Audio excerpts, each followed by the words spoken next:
Reading quotes and life lessons is like delving into the wisdom of renowned philosophers. These carefully selected quotes can enlighten us and teach us valuable life lessons.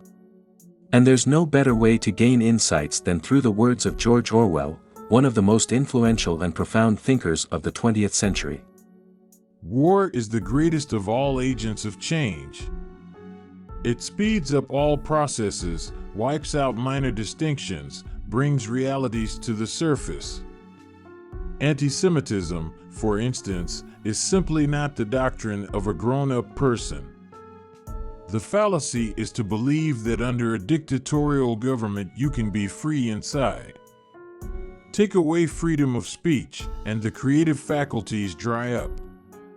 One of the big failures in human history has been the age-long attempt to stop women painting their faces.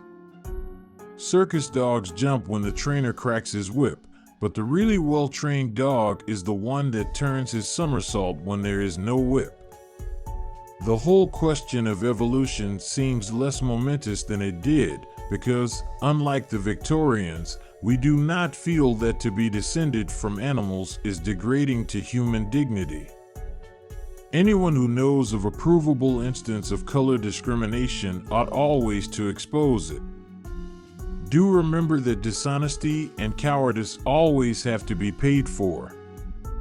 The important thing is to discover which individuals are honest and which are not, and the usual blanket accusation merely makes this more difficult.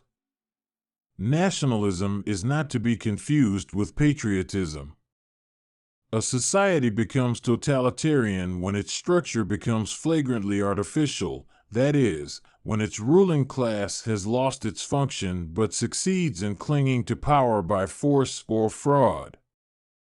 Modern English, especially written English, is full of bad habits which spread by imitation and which can be avoided if one is willing to take the necessary trouble.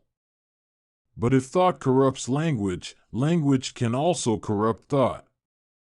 A bad usage can spread by tradition and imitation even among people who should and do know better. Never use a metaphor, simile, or other figure of speech which you are used to seeing in print. Never use a long word where a short one will do.